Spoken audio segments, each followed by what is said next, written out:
بسم اللہ الرحمن الرحیم. السلام علیکم ورحمۃ اللہ وبرکاتہ. My dear brothers and sisters, آج میں آپ سے بات کرنا چاہتا ہوں 5 کامن مسٹیکس ان صلاح. صحیح بخاری اور مسلم کی حدیث ہے کہ آپ صلی اللہ علیہ وسلم کی طرف ایک شخص آیا جس نے آپ کو سلام کیا اور پھر نماز پڑھی، اور جب وہ واپس آیا تو آپ نے اس کو کہا کہ تمہاری نماز نہیں ہوئی. دوبارہ جا کے اس نے نماز پڑھی، پھر آپ نے یہی فرمایا کہ تمہاری نماز جاؤ جا کے دوبارہ پڑھو، تمہاری نماز نہیں ہوئی.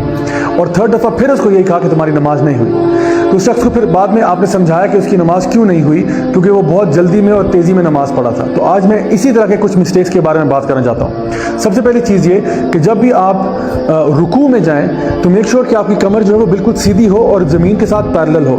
صحابہ یہ بات کہا کرتے تھے کہ اگر ہم لوگ نبی کریم صلی اللہ علیہ وسلم کی کمر کے اوپر اگر پانی ڈال دیتے اس حالت میں تو وہ پانی نہ تو آگے جاتا نہ پیچھے جاتا. سو نہ آپ نے کمر کو بہت اوپر رکھنا ہے نہ بہت نیچے کرنا ہے، بلکہ بالکل گراؤنڈ کے ساتھ پیرلل رکھنا ہے. دوسری چیز یہ کہ جب آپ سجدے کی حالت میں جائیں تو اکثر میں نے دیکھا کہ کچھ لوگ اپنے پیچھے سے پاؤں کو اٹھا دیتے ہیں. تو پاؤں کو نہیں اٹھانا، ان کو زمین کے ساتھ ہی لگے رہنے دینا ہے. پاؤں کو جوڑ کے رکھیں اور زمین کے ساتھ لگا کے رکھیں تاکہ آپ کے ٹوز جو ہیں they are pointing towards the قبلہ اٹسیلف. تیسری چیز یہ کہ کچھ لوگ نماز بہت جلدی میں پڑھتے ہیں، جلدی سے الحمدللہ، جلدی سے اگلی سورہ، جلدی سے رکوع، جلدی سے پھر کھڑے، پھر اس کے بعد سجدہ، پھر اتنی تیزی میں پڑھتے ہیں تو باقی بھی ایسی نماز یعنی ہم بہت خراب کر دیتے ہیں اس طرح کی نماز کو. چوتھی چیز یہ کہ سجدے کا حق ادا کیجیے. جب آپ سجدے میں جائیں آرام سے واپس آئیں، اپنے سارے آرگنز کو واپس اپنی جگہ پہ آنے دیں، پھر واپس سجدے میں جائیں. کچھ میں نے لوگوں کو دیکھا کہ وہ سجدہ کرتے ہوئے لٹرلی اس کو میں کہتا ہوں ڈبل ٹیپ کرتے ہیں، ایک دفعہ دو یعنی فوراً جا کے جس طرح زمین کے اوپر ٹکر مار کے دوبارہ ٹکر مار کے واپس.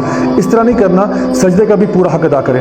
And last but not the least, اکثر ہم دیکھتے ہیں کہ لوگ جو ہیں وہ سن 1945 سے لے کے آج تک سبحان اللہ سورہ فاتحہ کے بعد سورہ اخلاص ہی پڑھ رہے ہیں. تو پلیز اپنے نالج کو تھوڑا سا انکریز کریں، زیادہ سے زیادہ صورتیں یاد کریں تاکہ ان کو آپ نماز میں پڑھ سکیں، تاکہ آپ کی نماز زیادہ سے زیادہ خوبصورت ہو سکے.